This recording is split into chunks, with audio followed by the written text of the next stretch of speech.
What's up, guys? Welcome back to Newswave. Well, yesterday we had the unfortunate, but I'm going to say expected announcement from Microsoft when it comes to Xbox pricing going into 2023, and we're going to go over the price increase for that here today. Also, we are going to be talking about the controversy with Nintendo and the Smash Brothers community, as there's some very interesting things that are happening there. And we're also going to be talking about Halo Infinite and how the shakeup at 343 seems to be continuing. Guys, if you enjoy these videos, make sure you hit that like button, helps out a ton. And if you're new here to the Spawn Wave channel, make sure you subscribe down below. And we're going to start today with Star Wars Jedi Survivor. We, of course, had it announced earlier this year that we would see a follow-up to Jedi Fallen Order, and it appears that this Thursday we'll see full-on gameplay and most likely a release date for it. The reason I say that is because it seemed to leak a bit early over on Steam. We can see this posted up by MP First, who caught the screenshot before it was quickly pulled back down.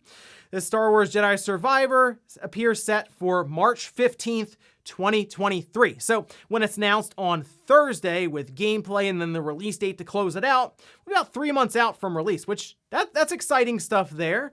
And they also showed off a couple of bundles you get from pre-ordering, one of which included a blaster set. So I guess we'll have full blasters and all this in the game. Interesting to go along with your lightsaber and Force powers there. I'm very excited for Jedi Survivor. I liked Fallen Order quite a bit, mostly because it seemed to lay a blueprint and EA left Respawn alone to do it. I mean, there are a lot of concerns that they would try to insert loot boxes, microtransactions, multiplayer elements, all kinds of typical EA stuff, but they didn't. So I'm kind of expecting them to leave them alone here for Jedi Survivor, and we get hopefully a really good follow-up to a game that came out buggy. They worked to fix it, but was certainly a good first effort by Respawn. So I'm very curious to see what the follow-up is, and we'll find out more on Thursday. Also, we had a bit of a strange update for Monster Hunter Rise on Xbox and PlayStation. That was confirmed, by the way. It will be heading into Game Pass as well, but we can see this posted up over on Twitter. This is from Gamatsu, saying Capcom has confirmed to Gamatsu that Monster Hunter Rise for PS5, Xbox Series, PS4, and Xbox One will be digital only. No physical editions planned. Okay, so let's go into Game Pass on Xbox. Maybe Capcom is thinking, hey, we do have some data from Game Pass. We'll just put it out digitally there, see how things go. But like, not even a physical copy for PS4 and PS5 in Japan is interesting, I guess, but here's what I'm thinking with this one. Okay, so the game comes out to kick off 2023. They mentioned months later, Sunbreak will come out, that being an expansion.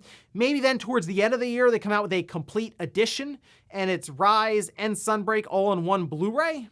Maybe Capcom's looking at this saying, hey, we have the next big Monster Hunter reveal and release planned for 2024. Anyway, this is kind of that bridge release that's a late port technically to these platforms. So we're not going to consider the logistics around putting discs out there and shipping them and all of that. It's just a weird decision that most people are trying to make any kind of sense of with Capcom. Oh, and heading into the holiday, it looks like the PlayStation 4 has one more ride left. We can see this posted up over on the PlayStation Store.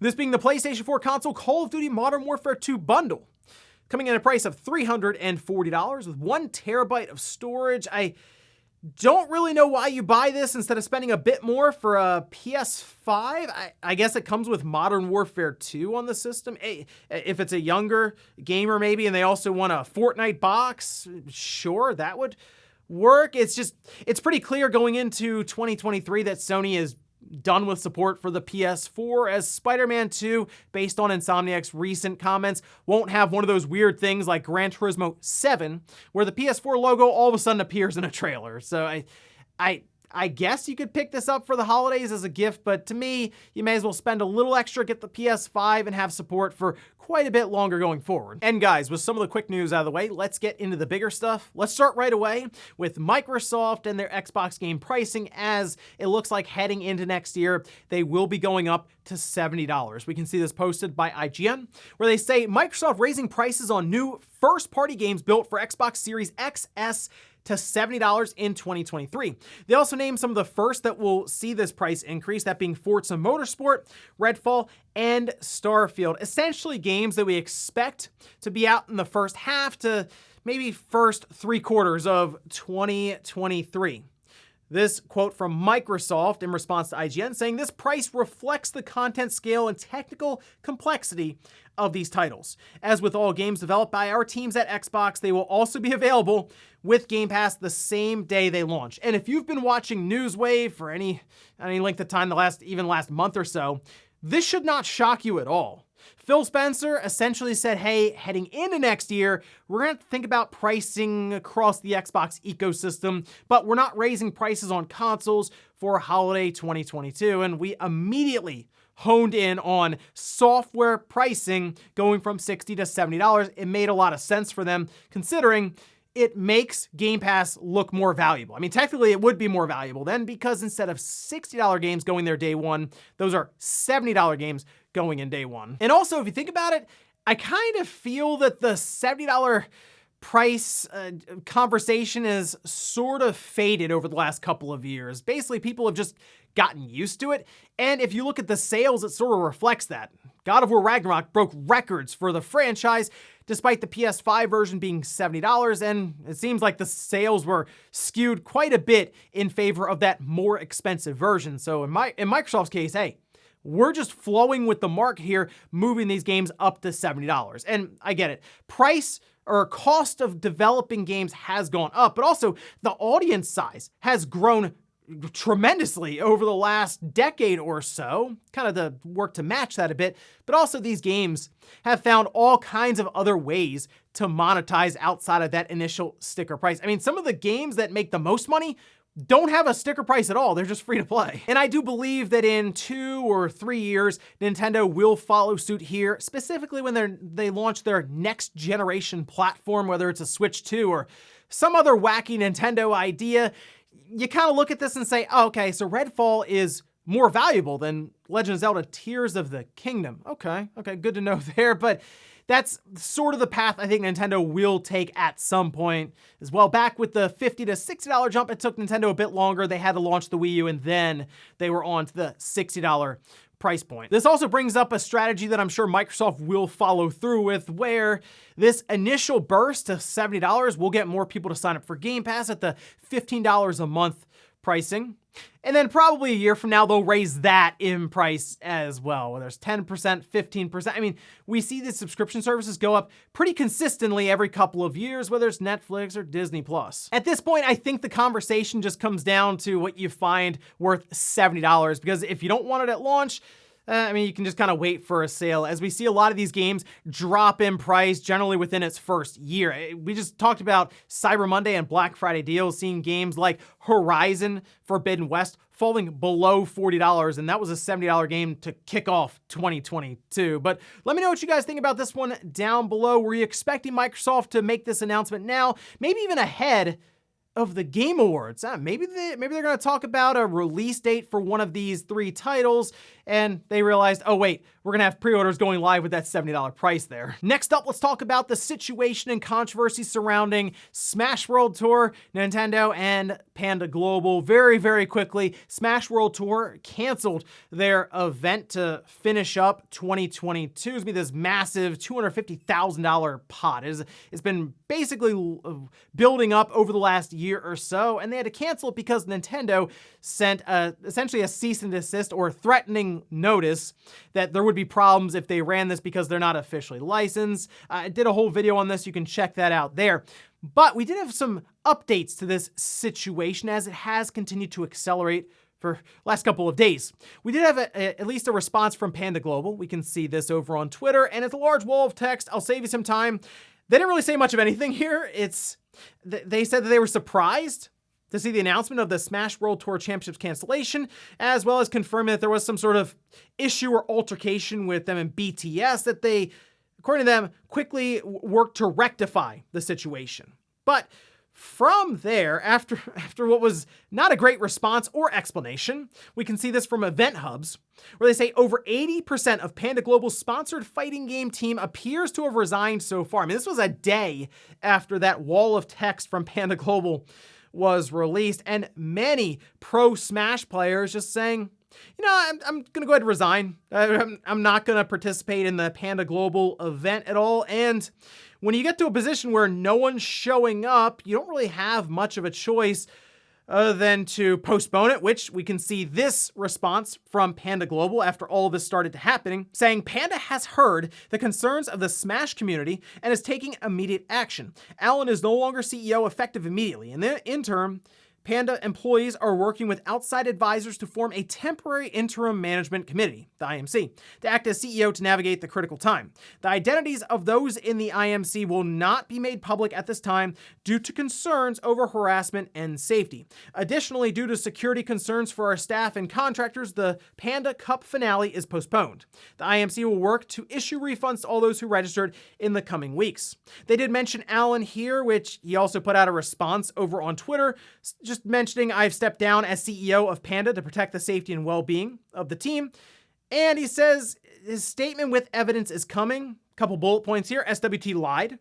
And then BTS leadership put the community in jeopardy. So, I mean, there's a lot to discuss and explain there, I assume, with those 2 bullet points. And it seems like Alan will be doing that at some point in time. And I'll admit, as someone who's not really into the esports scene really at all, this is a very interesting situation to see unfold. And I've also realized that this entire thing has kind of devolved into no one really playing Smash Brothers at all going forward. And I don't know if this was just a really clever plan from Nintendo to wipe it all out. The whole thing between them and Nintendo going back and forth sounded weird in general, but it does seem that, yeah, Panda Global had a pretty big part in this. Again, looking from the outside in, we'll have to see Alan's response here. It was the former CEO and still involved with Panda, as I believe he was one of the founders. Kind of hard to oust someone who has like a majority stake in the company. But that's sort of what everyone's waiting for now, since, again, no one's really playing Smash. And I don't know what's going to happen with SWT going forward, but we'll keep up to date with this story and see exactly what went down with Alan's side of the story being made public, I would assume, in the next couple of days. Next up, let's talk about Halo Infinite and that 343 shakeup that appears to be continuing. Obviously, the big one being Bonnie Ross leaving the studio she worked to form. But we've had other departures, for example, people who worked to develop the Slipspace engine for Halo Infinite. And now we have another large departure. We can see this posted up by Pure Xbox, where they say, following the recent release of the Halo Infinite Winter Update, longtime 343 Industries employee Tom French has announced his departure from the team. This over on Twitter saying, after over 11 and a half years on Halo, I step out of my Spartan armor for the last time today to head off to new adventures. It's been a massive honor to have been part of a game I love so much as a player and admired so much as a developer. I couldn't be more proud of my time at 343. Now, obviously, this is leading into the end of the year, and most times you'll see studios kind of take a couple of weeks off and then they come back refreshed to start out the new year. And it kind of lines up, I would say, with that timeline here. They just did the winter update, so seems like they're moving on into 2023, getting ready for the next big season. And I assume whatever this certain affinity mode is that's being worked on, and it sounds like it's a pretty large update for the game, that maybe their take on Battle Royale, I would assume Tom French is looking at this saying, okay, this is a good stopping point for me to sort of step away, as, again, 343 currently undergoing a lot of restructuring to set up for what I hope to be a better future for Halo Infinite, but they have to figure out a lot logistically within that studio. But with the new leadership there for the multiplayer being a driving force behind reviving the Master Chief Collection, and that was a train wreck when it came out, I'm at least optimistic about the future of Halo Infinite. It's just pretty clear this is going to be a long road for the game to eventually recover, and hopefully something like a big Battle Royale mode from Certain Affinity can kickstart things forward, and they can get these updates for new seasons out a bit sooner and not take, I mean, what's a good part of a year to release one. So I guess we'll see as we head into the new year. And in our last bit of news, let's talk about the Microsoft Activision deal that continues to roll along, continues to face heavy scrutiny from regulators all across the world, with the FTC now being talked about as maybe an opponent to this deal going through. Well, we can see this from Brad Smith, who talked about the deal a bit more, saying that Sony has emerged as the loudest objector, which, yeah, we can see that very clearly, I would say, from a lot of the documents that have gotten out there saying some pretty wild things. But he says it's as excited about this deal as Blockbuster was about the rise of Netflix. Going on to say, we've offered Sony a 10-year contract to make each new Call of Duty release available on PlayStation the same day it comes to Xbox. We're open to providing the same commitment to other platforms and making it legally enforceable by regulators in the US, UK, and European Union. And this is a contract, or at least deal, that had been discussed a bit previously as a rumored plan that Microsoft had set up, 10-year commitment for PlayStation to have Call of Duty. And I still believe that Sony, believe it or not, wants more than that. I think Sony's biggest concern is that Call of Duty will go into Game Pass and it will be marketed heavily next to the Xbox brand, which is something that has really helped Sony, really with the PS4 specifically, where they were able to have those deals with Activision and basically make the PlayStation 4 look like the Call of Duty machine, and it worked to propel sales upwards from there. But if you put Call of Duty into Game Pass and then you release it on the PlayStation 5 for $70, that's a tough look for Sony to deal with. But if you're Microsoft, you're going to draw the line somewhere, and to be honest, regulators will probably look at that and say, wow, 10 years, that seems pretty good. Although we have seen others, especially like the CMA, talk quite a bit about cloud gaming and, yes, subscription services. So I don't think really anyone now knows where this is going to land. I still am on the side of this thing going through, but it is facing a lot of opposition all across the world. So I guess we'll find out more, because one way or the other, document drops or just apparently the president of Microsoft showing up online to talk about it, we're getting a lot more information than I was expecting. And before we go to the comment of the day, we're gonna take a look at the poll that I posted up yesterday. We're asked, has the $70 price tag for a new game you were excited for stopped you from buying it on release? 70% say yes, 30% say no. I'm a little surprised on that one. The Legend of Zelda Tears of the Kingdom, I see a lot of people excited for that. If that was 70 instead of 60, would people really not buy it? People were really excited for Pokemon. I know it didn't come out in the best state, but a lot of people buy the double pack. That was $120. So that's kind of my thinking here. I believe that there's a game out there for everyone, that if it shows up, it gets announced, there's a lot of hype and excitement, they would pay $70 for it because it is that title. But I'm sure there are also a lot of people who hold off on certain games because of $70 and they want to wait for a sale, and I think that's fine too. And we'll finish up with the comments of the day, as you're seeing here.